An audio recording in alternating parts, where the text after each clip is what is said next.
Hey guys, good afternoon. एक बार फिर से आप सभी का स्वागत है आज की इस शानदार क्लास में।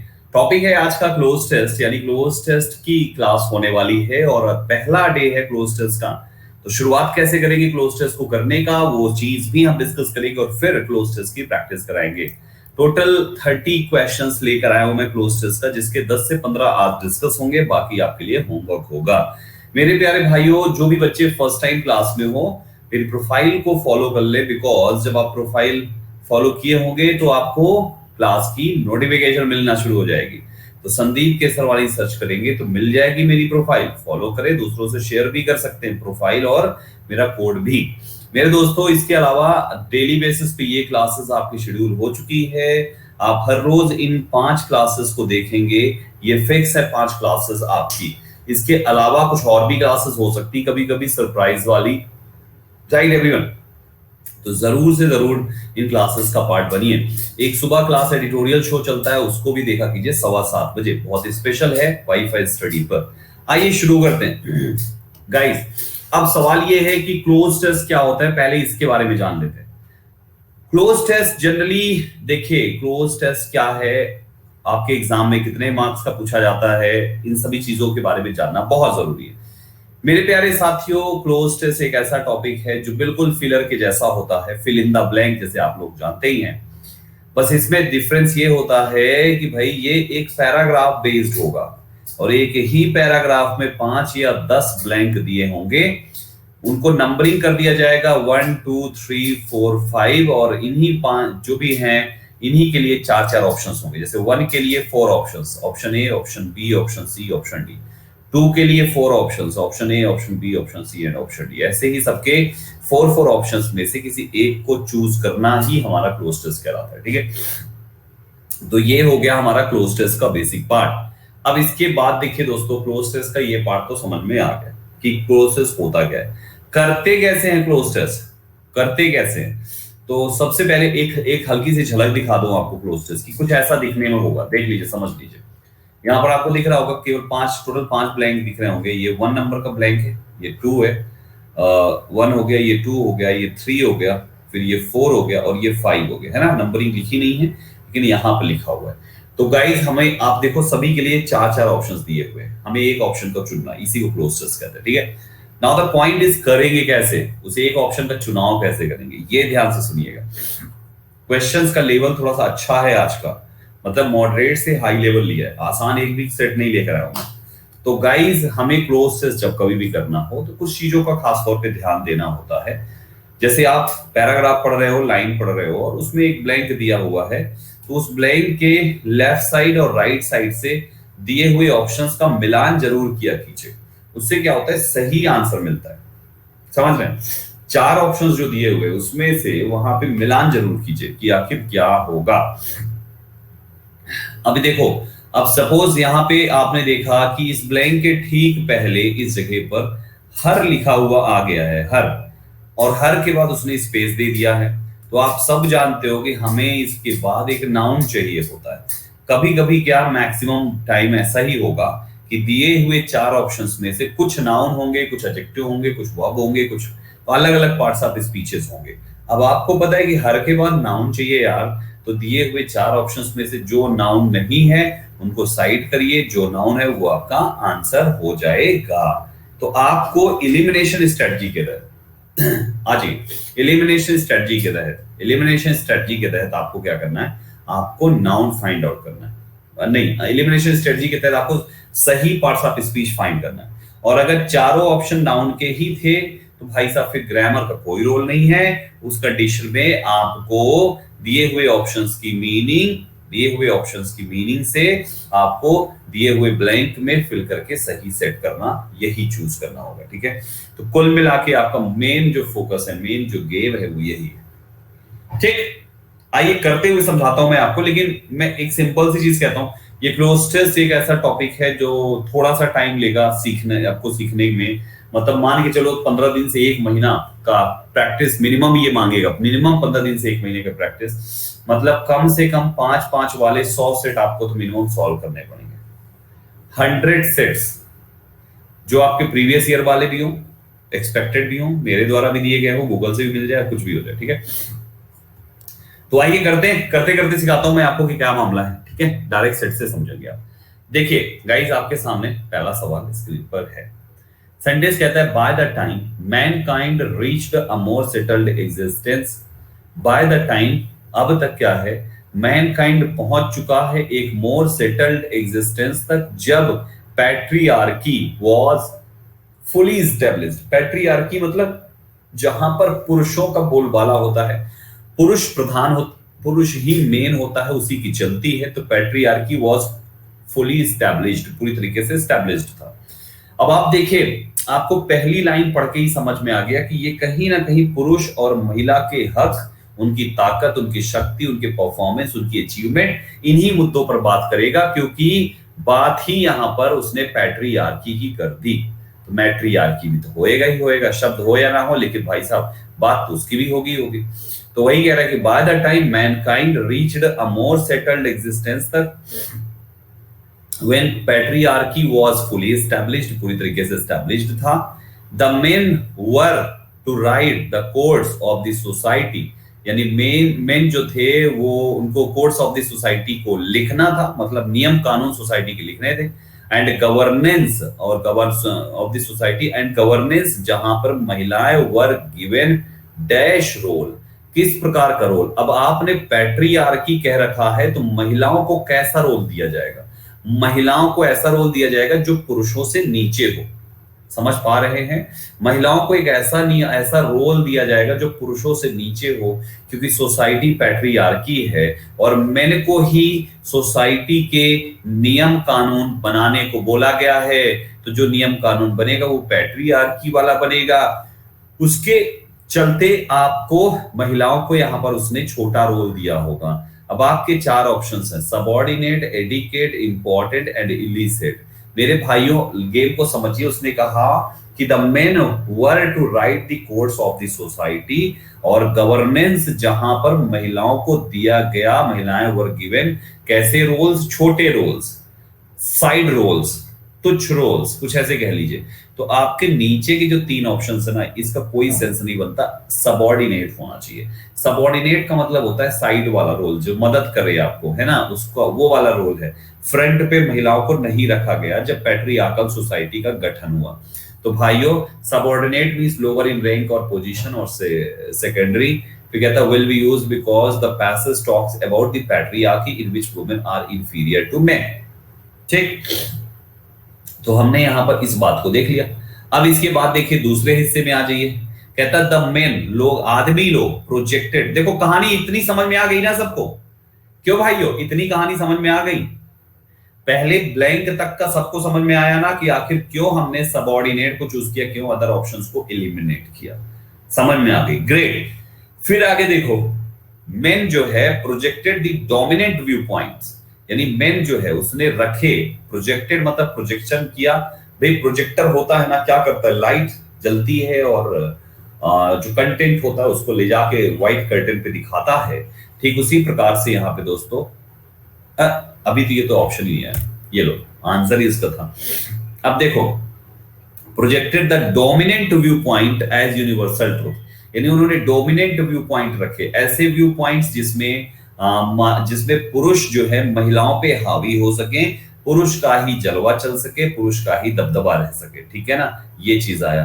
फिर आगे इन्होंने कहा dominant view point as universal it, फिर भी even in the ages of strict dash, यहां फिर भी इवन इन द एजेस, इस एजेस में ऑफ स्ट्रिक्ट, किस प्रकार की ages, by male society. Male society का क्या है, स्ट्रिक्ट होना चाहिए। पहला है strict ordinance by male society, strict dominance by male society, strict inclination by male society, या subjugation by male society. Guys आप साफ साफ बोल चुके हो यहाँ पे कि यहाँ पे जो मेन ने प्रोजेक्ट किया वो डोमिनेंट व्यू पॉइंट थे, तो यहाँ पर इसके द्वारा मेल सोसाइटी के द्वारा डोमिनेंस ही तो आया। जब डोमिनेंट व्यू पॉइंट एक यूनिवर्सल ट्रुथ के रूप में उन्होंने रखा, तो उनका जो व्यू था वो डोमिनेंट तो हुआ ना, यस और नो? तो आपको एक एडजेक्टिव के बाद लिखना है, तो ऑब्वियसली आप उसी डोमिनेंट का नाउन फॉर्म लिखेंगे। That will B dominance. तो आपका आंसर यहाँ पर दूसरे वाले का डोमिनेंस होगा। Power and influence over others will be used because the passage talks about the patriarchy dominated by men। समझ में आया? दूसरा हो गया, यहां तक क्लियर हो गया। एक बार कमेंट, आपके कमेंट्स आते रहने चाहिए भाइयों, मुझे पता तो चले ना कि आप लोग एक्टिव हो, जाग रहे हो, पढ़ रहे हो मेरे साथ।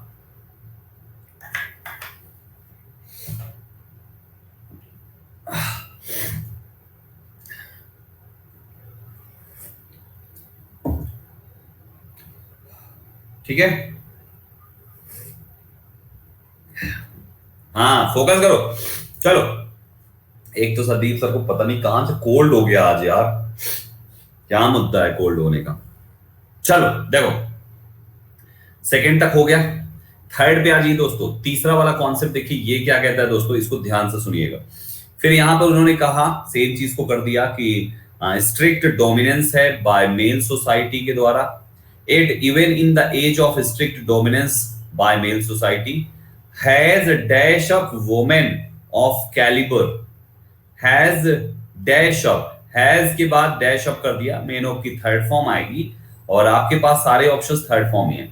तो अगर हम देखें has by men by male, male के द्वारा जो ये डोमिनेंस, स्ट्रिक्ट डोमिनेंस सोसाइटी बनाई गई, जो महिलाओं पे अपना रुतबा दबदबा झाड़ सकें, उनके लिए कह रहा है कि सोसाइटी, मेल सोसाइटी, इस चीज ने क्या किया है, has dash up women of calibre who could match even surpass the skill of man. इन्होंने क्या कर दिया, जो मतलब वुमेन ऑफ कैलिबर, महिलाओं जिनके अंदर ये क्षमता है, जो मेन की शक्ति और उनकी क्षमता, स्किल को सरपास कर सकती हैं, उनको इन पुरुषों ने क्या कर दिया, खत्म कर दिया। उनको इन पुरुषों ने क्या कर दिया, दबा दिया, दबा दिया, उनकी बात को दबा दिया, उनके टैलेंट को दबा दिया, उनके टैलेंट को खत्म कर दिया। तो भाई देखो, बाद में अप लिखा हुआ है, कॉल्ड अप नहीं होगा, पुकार नहीं दिया। लेफ्ट अप नहीं होता, लेफ्ट आउट होता है। कंसीडर्ड अप नहीं होता गाइस, थ्रोन अप हो जाएगा। थ्रोन अप का मतलब होता है, फ्रेजल थ्रोन अप, अबैंडन और गिव अप कर दिया, त्याग कर दिया, दमन कर दिया, है ना। तो यहाँ पे वो हो गया था, best because women were abandoned by the male dominate society, क्योंकि जो उनसे आगे जा सकती थी उनको खत्म ही कर दिया, उनको आगे बढ़ने नहीं दिया, है ना। नियम कानून किसने बनाए, मेन ने बनाए, तो मेन ने महिलाओं को आगे बढ़ने नहीं दिया, उनको वहीं पे दबा के रख दिया। तो करेक्ट इसके लिए हमारा ऑप्शन नंबर सी हो गया। ठीक है, ऑप्शन नंबर सी हो गया। फिर आगे देखें, फिर कहता है फोर्थ ब्लैंक, कहता है कि the visible achievements of women, जो विजिबल अचीवमेंट्स है महिलाओं की, जो सामने उपलब्धियां हैं as teachers, doctors, pilot, politicians या एक्सप्लोरर के रूप में, have dash the patriarchal notion, इसने पैट्रियार्कल जो विचारधारा है उसको क्या कर दी। कैलिबर मतलब क्षमता होता है बेटा। तो इस चीज ने, महिलाओं की इन उपलब्धियों ने पैट्रियार्कल विचारधारा को क्या किया। अब आप देखो, हैव के बाद ब्लैंक है, मेन हो पाएगा थर्ड फॉर्म का, सारे हैं। इंक्रोच किया, इंक्लाइंड किया, एग्जीक्यूटेड किया, ये डेमोलिश किया। मेरे भाई, पुरुषों ने अपनी एक चीज बना रखा था कि हम अपने आगे महिलाओं को नहीं बढ़ने देंगे। महिलाओं ने अपने आप को teacher, doctor, pilot, politician, explorer बना के उनकी इस विचारधारा को क्या कर दिया, नष्ट कर दिया, उसको डेमोलिश कर दिया, उसका अंत कर दिया। तो करेक्ट आंसर हमारा डेमोलिश्ड हो जाएगा। कॉम्प्रिहेंसिवली रिफ्यूटेड एन आर्ग्यूमेंट और इट्स प्रोपोनेंट। तो करेक्ट आंसर ये हो गया, डिस्ट्रॉय कर दिया। अब इसके बाद लिखा हुआ है, फिर इसके बाद देखिए, इसके बाद क्या लिखा हुआ है, डिस्ट्रॉय कर दिया। डिस्ट्रॉय करने के बाद कैसे, क्या डिस्ट्रॉय किया, डिस्ट्रॉय कर दिया। हैव क्या था, कौन सा वर्ड था, demolished the patriarchal notion of dash women's role to home and health, यानी जिसमें वुमेन का रोल केवल घर और इसमें क्या कर रखा था, सीमित कर रखा था। कुछ ऐसा ही निकल के आएगा। क्यों भाइयों, यानी पैट्रियार्कल विचारधारा को डिस्ट्रॉय किया, जिसमें महिलाओं का role to home and health के लिए ही केवल था, यानी उनको सीमित कर रखा था। अब सीमित की मीनिंग हमारे दिए हुए ऑप्शंस में से कौन सी है, डिफाइनिंग नहीं है, कन्फाइनिंग है, असाइनिंग नहीं है, अलाइनिंग नहीं है। हमारा आंसर कौन सा है दोस्तों, ऑप्शन नंबर बी जीरेंट कन्फाइंड मार्क कर लीजिए, करेक्ट आंसर हो जाएगा। Are you getting my point my dear students? Clear हुआ? 5 क्वेश्चंस हुए, ब्लैंक में भरे गए पांचों ब्लैंक। अब आप कमेंट में बताइए कितना सही कर पाए हैं आप।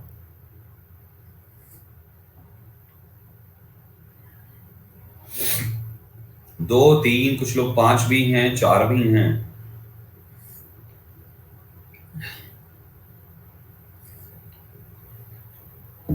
वेरी नाइस, बहुत अच्छे, बहुत अच्छे, ग्रेट। कुछ समझ में नहीं आया, कुछ समझ में नहीं आया, एक भी नहीं समझ में आया कुछ लोग का। ये पूरा गेम वो कैप का है भाई। देखो मैं एक चीज बताऊं, ध्यान से सुनना मेरे बच्चों, जिनको भी समझ में नहीं आया मैं उनको एक चीज बताना चाहूंगा।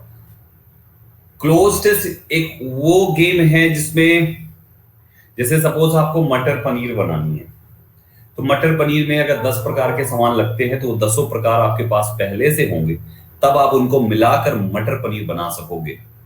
अगर आपके पास वो सामान नहीं है तो मटर पनीर का वो स्वाद नहीं आएगा जो स्वाद आप चाहते हैं। ठीक उसी प्रकार से क्लोज टेस्ट एक ऐसा गेम है जिसको बनाने के लिए आपको भी 2 4 6 चीजें चाहिए, जैसे वोकैबुलरी चाहिए, ग्रामर चाहिए, उनके पार्ट्स ऑफ स्पीचेस चाहिए वोकैबुलरी के, ऐसी ही बहुत सारी चीजें चाहिए, अंडरस्टैंडिंग स्किल चाहिए। जब ये सब कुछ होगा तब क्लोज टेस्ट का पूरा फायदा आप ले पाएंगे। आपको वोकैब अच्छा करना है, वोकैब शो होता है मेरा सुबह 8:45, 8:45 AM। इसको रेगुलर देखिए, वोकैब अच्छी हो जाएगी मेरे बच्चों। 5 आउट ऑफ 5 वाले जिनका है एक बार कमेंट करके दिखाओ।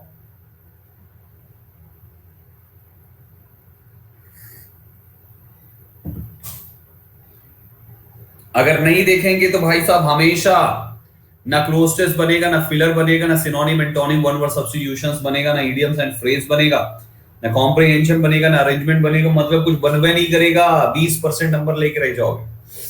Vocab based reading part and vocab part आता है, 30% से ज्यादा नंबर नहीं आएगा और कट ऑफ भी 70% 60% मिनिमम जाती है, फेल हो गए सीधा। तो कसम खा लो, 8:45 का मतलब 8:45 रहेंगे ही रहेंगे, और कोई भी क्लास हो आगे पीछे देख लेंगे, लेकिन 8:45 लाइव देखेंगे, क्योंकि वो क्या बिना लाइव के तुम अकेले पढ़ोगे बोर हो जाओगे। पढ़ाने का तरीका वहां पे ऐसा है जो लाइव में ही आप उसका फायदा उठा पाएंगे। जो लोग देखे ऑफलाइन उन्हें पता है, बिल्कुल वैसा ही होता है जैसे पुराना न्यूज़पेपर। तो बेटर है लाइव देखो अगर फायदा उठाना है तो, अदरवाइज तो नुकसान तो कर ही रहे हैं अगर अभी तक आपने नहीं देखा है तो। ठीक है, देखो वोकैब का टेंशन जीरो हो जाएगा तुम्हारा। चलो, टाइम वगैरह चेंज नहीं हो सकता बेटा, टाइम यही रहेगा।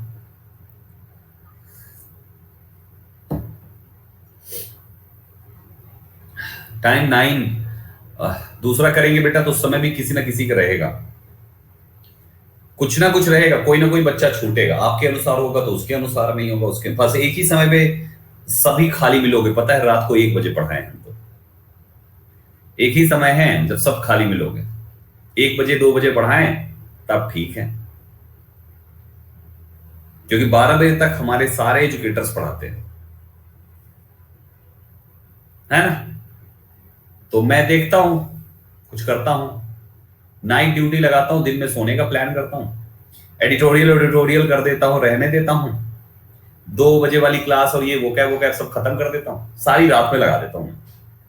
1 बजे से शुरू करता हूं, 1 बजे लिया करूं मैं एडिटोरियल, 2 बजे लिया करूं तुम्हारा वोकैब, 3 बजे कराया करूं एरर डिटेक्शन, 4 बजे कराया करूं तुम्हारा 2 बजे वाला जो शो नहीं होता वो ग्रामर वाला यूट्यूब का, वो करा दिया करो, 5 बजे जो है पेड बैच पढ़ा दो, यही करा दो, है ना, यही करा दो, सही रहेगा। चलो यही करता हूं मैं, सब मैं नाइट ड्यूटी लगा लेता हूं। चलो आज सुनो, पांचों थे, काफी अच्छा रिस्पॉन्स दिया आपने, बढ़िया रिस्पॉन्ड किया आप सभी बच्चों ने। अब आते हैं क्वेश्चन नंबर 6, एक नया पैसेज है, ठीक है। चलिए क्वेश्चन नंबर 6, एक बार पैसेज को पढ़ लो, आंसर बाद में देना, तो पहले पैसेज को पढ़ लो।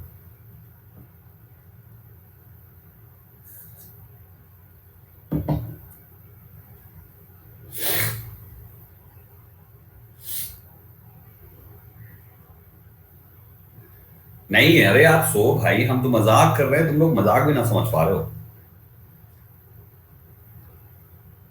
पढ़ाई चलेगी सारी रात, आंटी पुलिस बुला लेंगी, संदीप सर क्लास लगा देंगे। हाँ,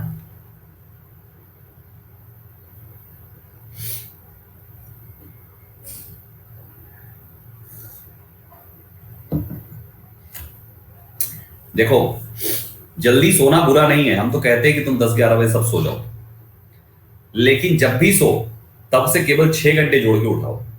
कभी भी सो, तुम शाम को 7 बजे सो जाओ, तुम्हारी मर्जी, ठीक है, लेकिन जब भी सो 6 घंटे जोड़ के उठाओ। 11 बजे सो रहे हो तो 5 बजे उठो, 12 बजे सो रहे हो तो 6 बजे उठो, 1 बजे सो रहे हो तो 7 बजे उठो, 2 बजे सो रहे हो तो 8 बजे उठो। 6 घंटे से कम मत सो, 6 घंटे मिनिमम सो, समझे? इससे कम, इससे ज्यादा सोते हो क्या तुम लोग? अपना अपना बताओ, कौन कितने आवर्स की नींद लेता है, जल्दी बता दो फटाफट। एक बार पता तो चले। 5 आवर्स पृथ्वी का, 6 6 घंटे ये है, 7 घंटे ये, 8 हमेशा है। मुझे देखने तो सबसे ज्यादा कौन सोता है? बंधन 10 घंटे सोता है, 7 घंटे मोहित सो रहा है, एसएससी भी 10 घंटे सोता है। भाई तो तू 10 घंटे सोते हो तुम लोग? हाँ, तुम कहाँ पढ़ाई वढ़ाई के चक्कर में पड़ गए? रहने दो यार, पढ़ाई वढ़ाई के चक्कर में भी पढ़ना ही नहीं चाहिए। 10 घंटे सो आराम से, बाकी घंटे दुकान खोल के बैठना चाहिए, क्योंकि 10 घंटे सो रहे हो तो फिर तो यार आधी जिंदगी तो सोने में निकाल दी।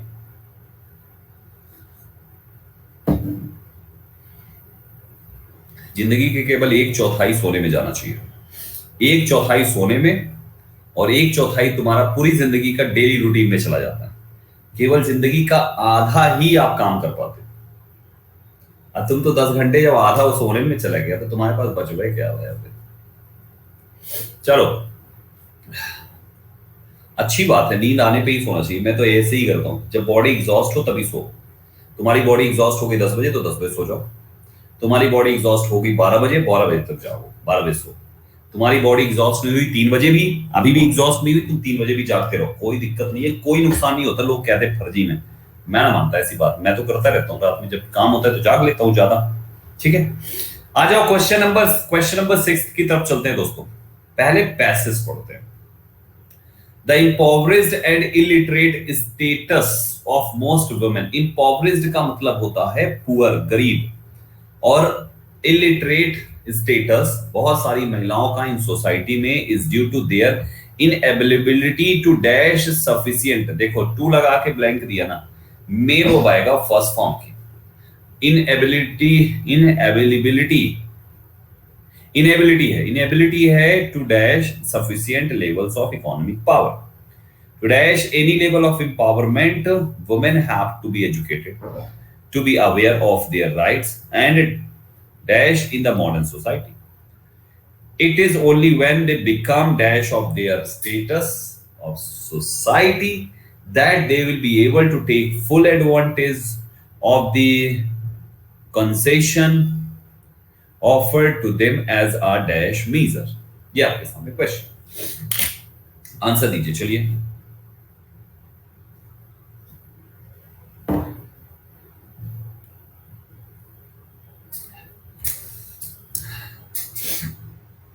अरे वाह, सारे लोग ऑप्शन बी कह रहे हैं। हम लोग पॉल में आंसर अभी कर रहे थे कि विदाउट पॉल किए थे?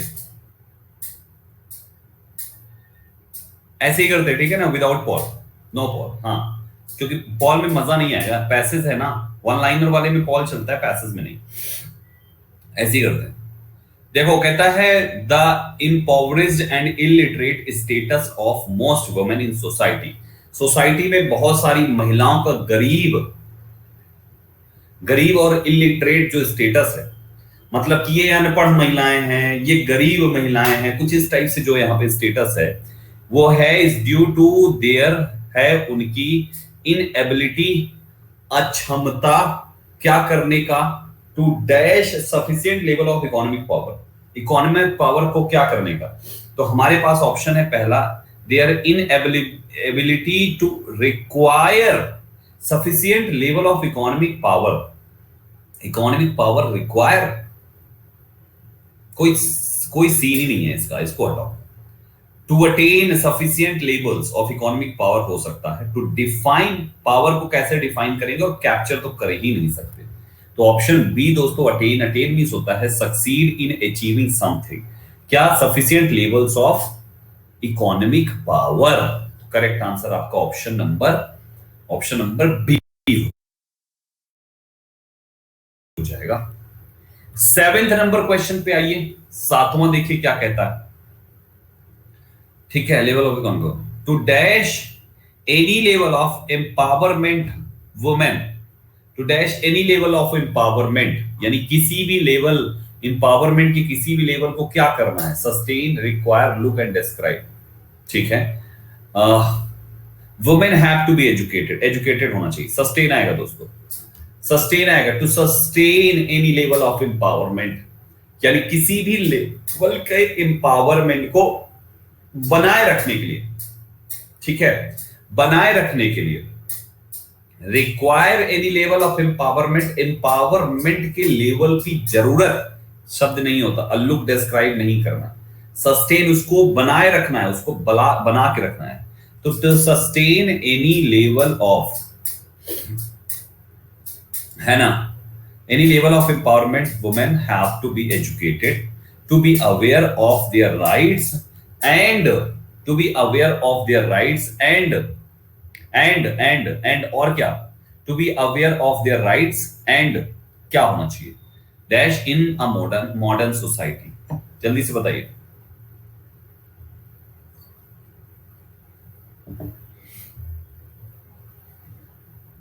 बिल्कुल सही जवाब दिया आप सभी ने। गाइस लॉजिक सिंपल है। आपने कहा ये चीज को बनाए रखने के लिए महिलाओं हैव टू बी एजुकेटेड, महिलाओं को एजुकेट किया, positive. Aware of their rights, rights से अवेयर होना चाहिए, पॉजिटिव। तो dash in a modern society, modern society में भी कुछ होना चाहिए और वो भी पॉजिटिव। नोशंस करेक्ट नहीं है, इंडिकेशंस और सिंबल्स, ये तीन शब्द जो है आउट ऑफ कॉन्टेक्स्ट है, मैच नहीं कर रहे। Privileges होना चाहिए in a modern society. Conjunction and joins the same sense of words. So rights and privileges fits best. Rights लिखा है and privileges हो जाएगा। तो गाइस हमारा आंसर यहाँ पे सब कुछ पॉजिटिव चल रहा है, दैट्स व्हाई पॉजिटिव लिखा जाएगा। नोशन क्या होता है? नोशन होता है सुनैना बेटा, विचारधारा, आपके थॉट प्रोसेस, आपका सोचने का तरीका, उसको हम नोशन कहते हैं। तो अभी आंसर के रूप में हमें उसी से मिलता जुलता शब्द चाहिए जो पॉजिटिव पॉजिटिव मीनिंग रखे और जो महिलाओं को अच्छा बताए। महिलाओं को जो कि बोला कि एजुकेटेड होनी चाहिए, अवेयर होनी चाहिए और उनको ये होना चाहिए। ठीक है,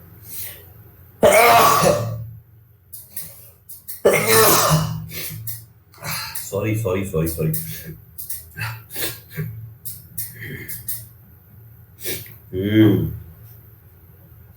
ठीक है, चलो आगे का बताओ, थोड़ा सा कोल्ड सही कर लूं।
ठीक है।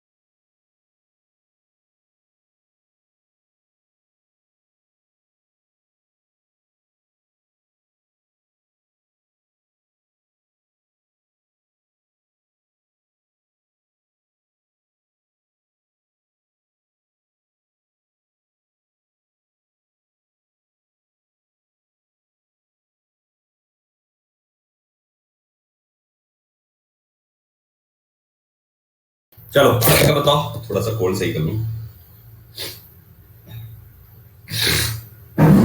बताओ भाई।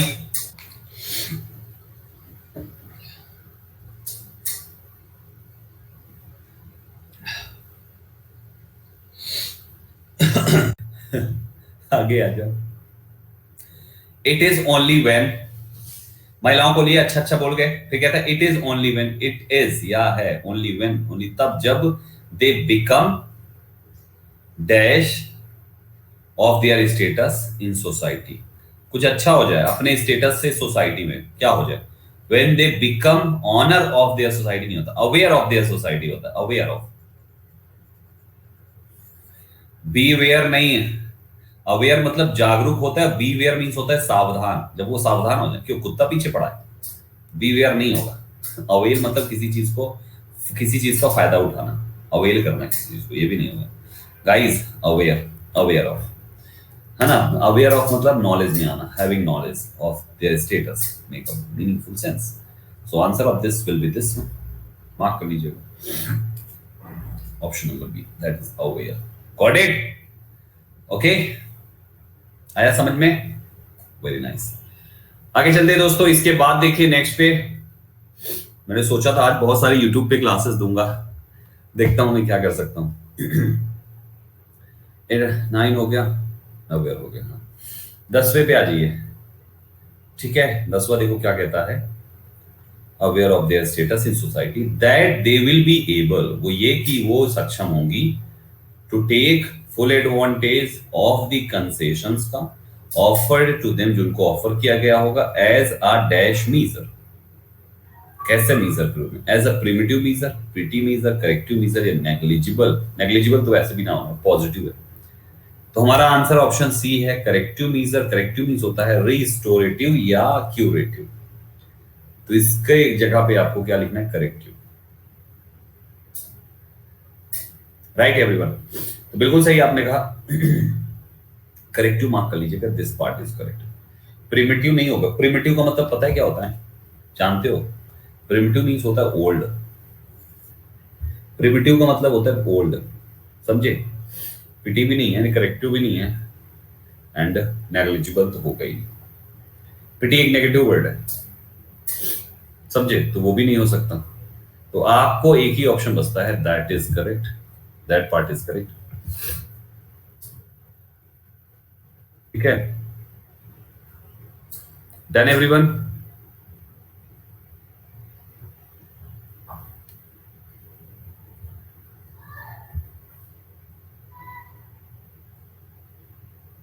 Very nice. अब अपने स्कोर बताइए,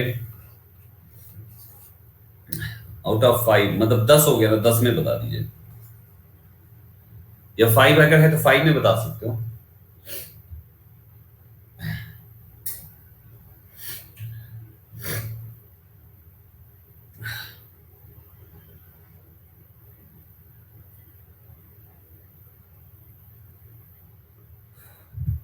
वेरी नाइस, चलिए आगे चलते दोस्तों।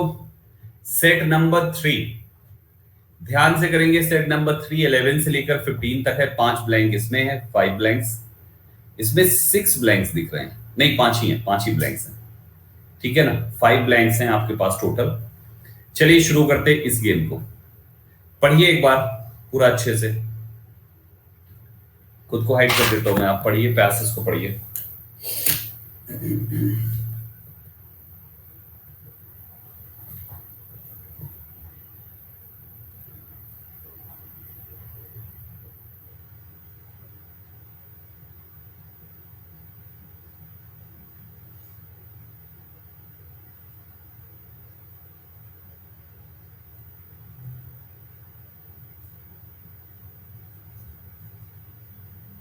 पैसेज एक बार पढ़ लीजिए, पूरा पैसेज पढ़ लीजिए, फिर ऑप्शंस मार्क कीजिए।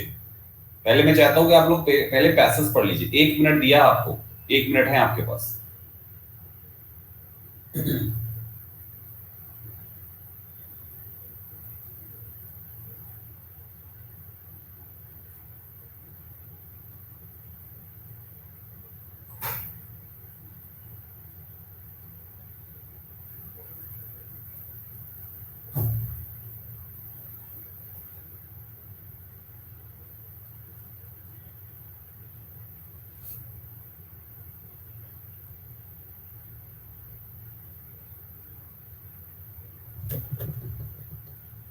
Okay done.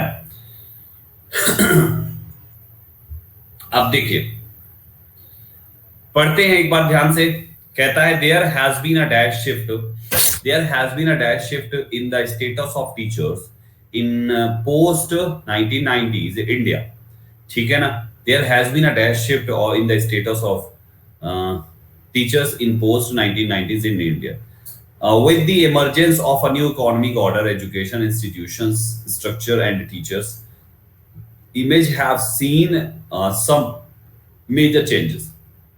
The dash under RTE Act 2009 had started several norms in order to dash education, making quality education accessible to all children of the age group of 6 to 14.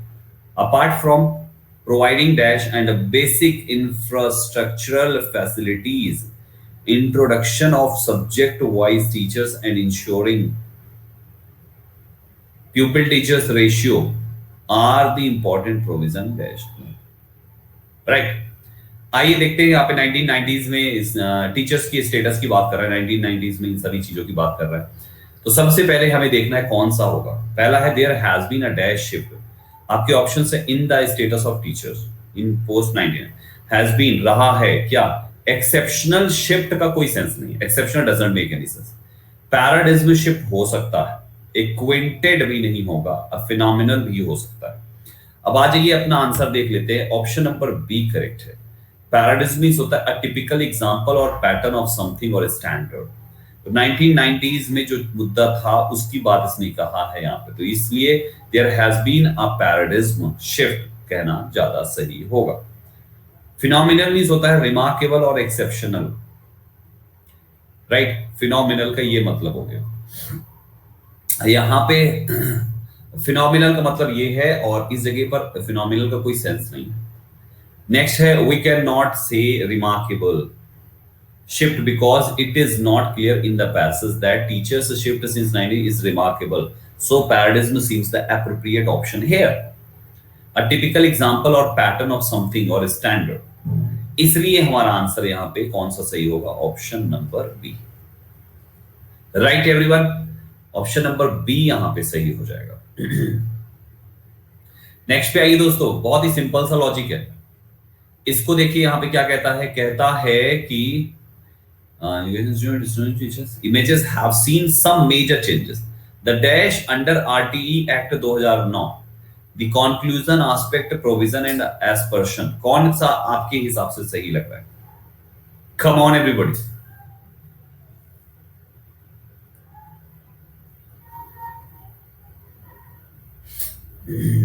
Hurry up guys. C option आप कह रहे हैं, बिल्कुल सही आपने कहा। Newspaper पढ़ते होंगे आप फिर जो सी ऑप्शन बोल रहे हैं। गाइस कह रहा है the provision under RTE act 2009 had started several norms, है ना। तो गाइस हमारा प्रोविजन कॉन्क्लूजन किसी आर्टिकल के अंदर नहीं आता कि अंडर आरटीई एक्ट 2009, नहीं। राइट एवरीवन, तो करेक्ट आंसर हमारा कौन सा होगा, option number C provision. Amenities or services fits best in the context. फिर आगे देखिए 13 वाला, देखिए इसमें क्या कहना चाहता है। 13 का देखिए ध्यान से सभी लोग, इसमें देखिए क्या कहता है। कहता है कि इन ऑर्डर टू, क्या करने के लिए, इन ऑर्डर टू यानी had stated several norms in order to dash education making qualities education accessible to all children of the age group. ये तो गाइस इन ऑर्डर टू क्या करने के लिए, एजुकेशन को एक्सेप्ट करना, एजुकेशन मेकिंग क्वालिटीज को यूनिवर्सलाइज करना, एजुकेशन मेकिंग क्वालिटी को राइट यूनिवर्सलाइज करना, प्रोस्क्राइब करना या एक्वायर करना। करेक्ट आंसर ऑप्शन बी है, यूनिवर्सलाइज करना, make available for all, make available for all, right everybody. So universalise ये हमारा यहां का करेक्ट आंसर हो जाएगा। 14 पे आ जाइए दोस्तों।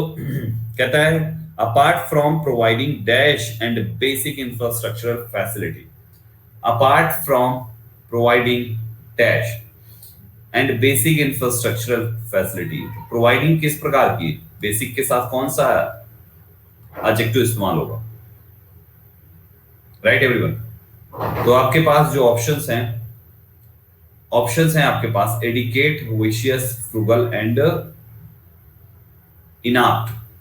करेक्ट आंसर आपके सामने होगा, दैट विल बी एडिकेट। जी हां, क्योंकि अपार्ट फ्रॉम प्रोवाइडिंग एडिकेट और basic infrastructure facilities, basic infrastructure facilities और एडिकेट इंफ्रास्ट्रक्चर फैसिलिटीज प्रोवाइड करने के अलावा, अपार्ट फ्रॉम मतलब होता है इसके अलावा, अपार्ट फ्रॉम दिस इसके अलावा कुछ और सोचिए। तो अपार्ट फ्रॉम प्रोवाइडिंग ये प्रोवाइड करने के अलावा, introduction of subject wise teachers and ensuring people teacher ratio इतना था, है ना, as primary level are the important provisions dash the RT act 2000। इसका आंसर दे दीजिए 15 नंबर लास्ट है, इसका आंसर क्या लगता है।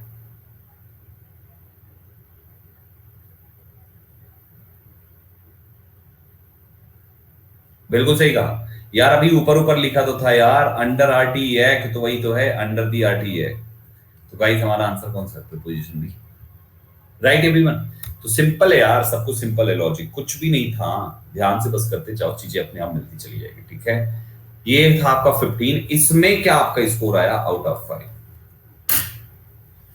कम ऑन एवरीबॉडी, इसमें क्या स्कोर आया, 3 एंड 4 है।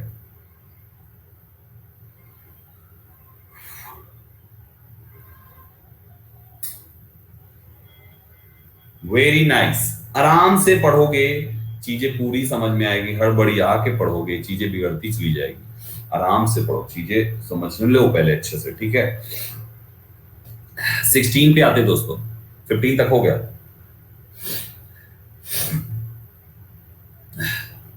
16 आपके सामने देखो, 16 क्या कहना चाहता है, पढ़िए इसको एक बार, पैसेज को पढ़िए, चलिए आराम से हाइड कर देते हैं।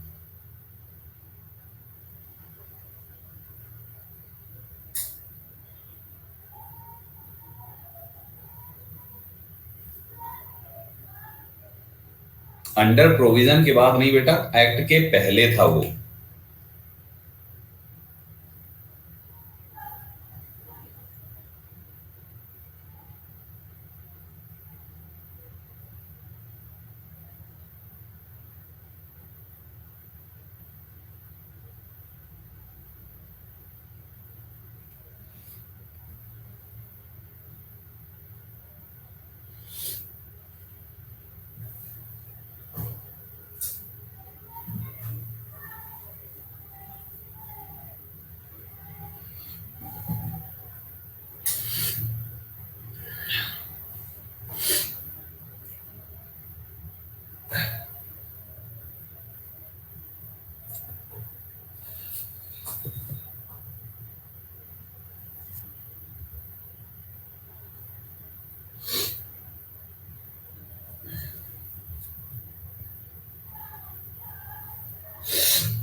हो गया, ग्रेट। आइए देखते हैं यहां पे क्या लॉजिक है इसका। कहते हैं according to the world's first comprehensive study, यानी पूरे संसार की पहली कॉम्प्रिहेंसिव स्टडी के अनुसार, ये स्टडी जो done by the Lancet Lancet के द्वारा जो की गई इस्टेब्लिश करने के लिए लिंक टीनेज प्रेगनेंसी और चाइल्ड मल न्यूट्रिशन के बीच में। आपके चारों ऑप्शंस में से केवल दो ही यहां पर होने की वजह से आपको चूज करना पड़ेगा बिटवीन। कौन कौन सा? टीनेज प्रेगनेंसी एंड चाइल्ड मल न्यूट्रिशन, इसलिए यहां पर दो आया। ठीक है, दो है इसलिए बिटवीन आया। The link between teenage pregnancy and child malnutrition in India, teen mothers are dash likely to have.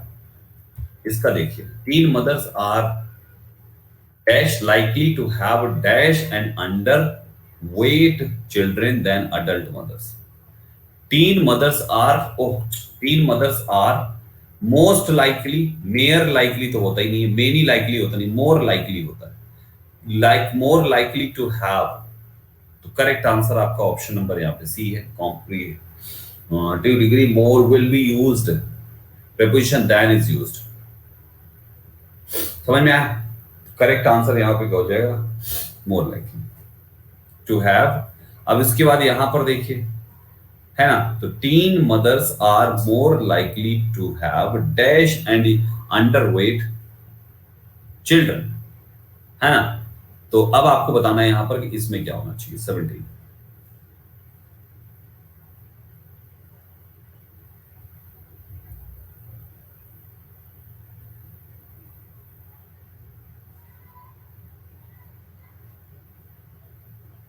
जल्दी से बताइए। Majority is going with option number D. अच्छा,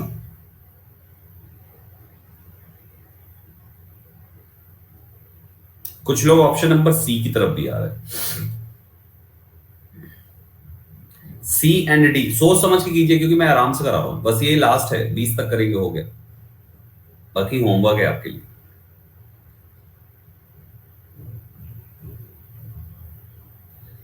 बिल्कुल, आंसर ये है आपका 18 का ऑप्शन नंबर डी करेक्ट है। क्यों?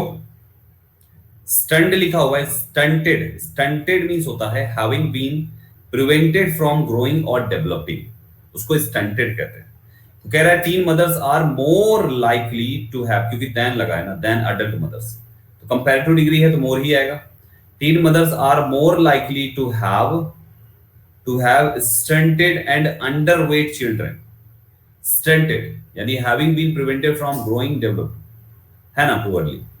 Stunted and underweight are the correct pair to be correct pair of words. तो गाइस ये हमारा करेक्ट पेयर है ना। यहां पे देखिए लिखा हुआ है स्टंटेड एंड अंडरवेट, ये हमारा एक प्रकार से करेक्ट पेयर भी हो गया। स्टंटेड का मीनिंग भी लिखा हुआ है, देख सकते हैं आप, ठीक। तो ऑप्शन डी यहां पे करेक्ट आंसर हो जाएगा, स्टंटेड। 19 पे आ जाइए। फिर कह रहा है यहां पे teen pregnancy puts young mothers life in danger dash damaging the baby's growth.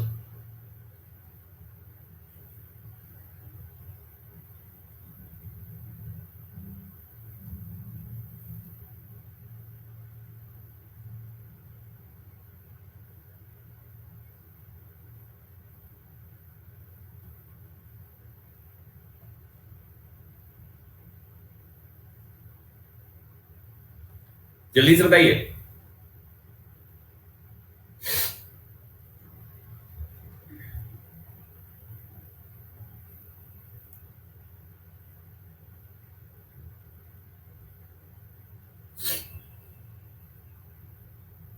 Simple है यार, टीन प्रेगनेंसी जो होता है वो पुट यंग मदर्स लाइफ, छोटे मतलब क्योंकि यंग मदर होती हैं, अगर टीन है तो कम एज में अगर मां बन जाती हैं, खतरे में डाल देती हैं, while damaging the baby's growth, और वहां से बेबी की ग्रोथ को डैमेज करते हुए।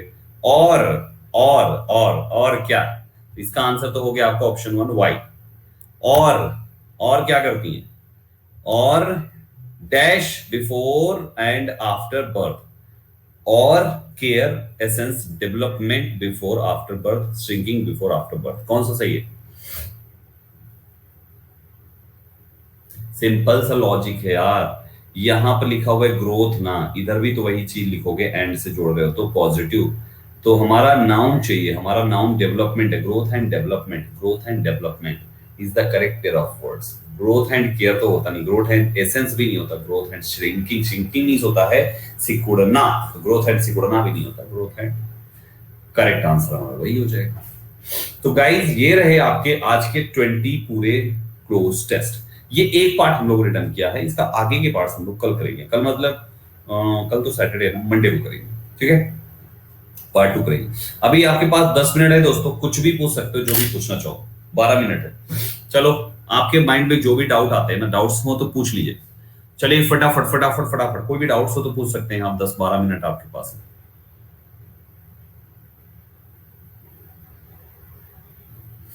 हाँ मैं करूंगा थोड़ा सा, अभी 10 मिनट बचा हुआ है ना, 1 घंटे से पहले नहीं बंद करते।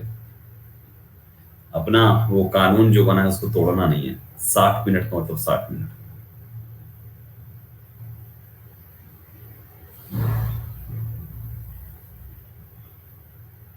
मैंने सारे के सारे एसएससी के हिसाब से हाई लेवल कराया, मॉडरेट या हाई लेवल, सब एसएससी के हिसाब से, ठीक है।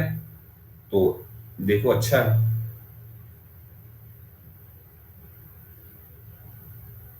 और कुछ कम समझ में आ रहा है, ओके उत्कर्ष, डोंट वरी बेटा, थोड़ी सी प्रैक्टिस ज्यादा चाहिए। फिर अगर समझ में कम आ रहा है तो प्रैक्टिस थोड़ी ज्यादा चाहिए।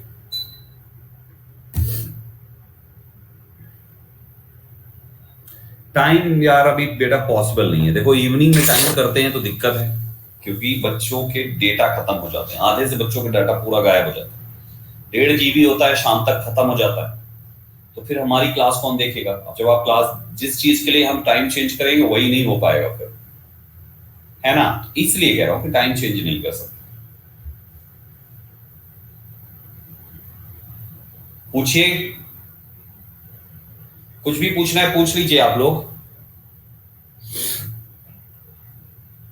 पीवाईक्यू की बेस्ट बुक, ऐसे पीवाईक्यू की बेस्ट बुक क्या, प्रीवियस ईयर के सेट सॉल्व कीजिए, वही वही सफिशिएंट है।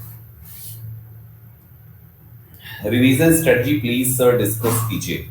तुषार का ये पूछना है कि सर रिवीजन स्ट्रेटजी बता दीजिए, रिवीजन कैसे करें। एक बहुत बड़ा चैलेंज होता है, क्योंकि इसका टाइम बच्चे नहीं निकाल पाते नया सीखने के चक्कर में। मेरे भाई मैं आपको बताऊं, जनरली हमेशा एक बात याद रखो, पेड़ काटने से पहले लकड़हारा कुल्हाड़ी में धार लगाता है, और रस्सी बनाने वाला इंसान जब रस्सी बनाता है तो जितनी बन जाती है उसको प्रॉपर लपेटता जरूर है, ताकि वो इधर उधर फैले ना, कोई उसको हार्म ना कर सके। ठीक उसी प्रकार से एक स्टूडेंट को 7 दिन न्यू नहीं पढ़ना चाहिए। ये गलत कर रहे हो अगर आप न्यू पढ़ते हो। आप 6 डेज नई चीजें पढ़ो, 6 डेज न्यू थिंग्स। केवल एक दिन, कोई भी एक दिन जो है रिवीजन कर सकते हैं, कुछ भी ले लो। क्या से शुरू किए। नेक्स्ट प्रॉब्लम है ऋतिक। देखो ऋतिक का क्या प्रॉब्लम है। सर आजकल ना नींद बहुत आती है, कंट्रोल करने में कोई टिप्स दीजिए। मैं बताया था लौंग खाओ, बताया तो था। हाँ मैंने बोला भी तो था लौंग खा लो ना, है ना।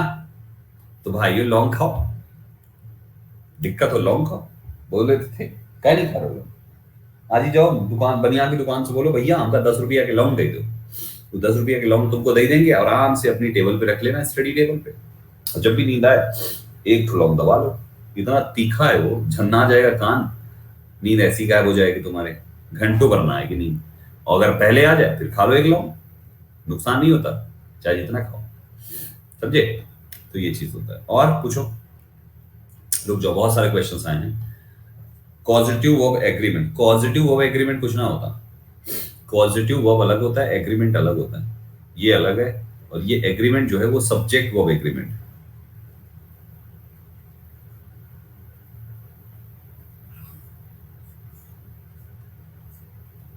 Right everybody, subject verb agreement, subject verb agreement अलग है, पॉजिटिव वर्ब अलग है यार, ये दोनों अलग अलग चीज। सब्जेक्ट वर्ब एग्रीमेंट नहीं जानते, सब्जेक्ट और वर्ब या तो सिंगुलर सिंगुलर कर दो या प्लूरल प्लूरल। नेक्स्ट देखो क्या है, new year guide me, classes कब से ज्वाइन करूं, न्यू या। देखो अभी तो इसी को कंटिन्यू कर जाओ, दो टॉपिक प्रिपेयर कर लो पुराने में से, पढ़ा चुका हूं मैं।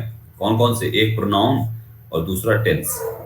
और नया बैच में लॉन्च कर रहा हूँ 7 जुलाई से। तो 7 जुलाई से जो बैच आ रहा है, जब ये दोनों पढ़े होंगे तभी वो समझ में आएगा, अदरवाइज आएगा नहीं। तो रिवीजन मार लो, मतलब इनको अच्छे से पढ़ लो, फिर 7 जुलाई से ज्वाइन कर लो। ठीक है, और लाइव तो देखते ही रहो कुछ ना कुछ, है ना? ठीक है बेटा, रौनक करा करेंगे। इंटरजेक्शन में क्या होता है? इंटरजेक्शन जनरली केवल नरेशन में इस्तेमाल किया जाता है। इंटरजेक्शन जैसे हुर्रा, एलास, ओहो, यो ऐसे करके। तो ये ऐसे नहीं है, ठीक है? Okay sir, test full set 25 question का करवा सकते हो प्रैक्टिस? पूरे चैप्टर करवाएंगे अनिकेत, मेरे ये प्लानिंग में है हमारे। लेकिन थोड़ा सा डेट्स वगैरह आ जाए ना एग्जाम की, तो 1 महीना पहले से शुरू करा देंगे हम प्रैक्टिस। तब तक आप अभी अपने से सेल्फ से करते रहो। आप कर नहीं पाओगे ना, अभी बहुत कुछ है। ग्रामर पढ़ोगे कि प्रैक्टिस करोगे मेरे से? सेल्फ कर सकते हो। अच्छा, हो जाएगा नीतीश, डोंट वरी।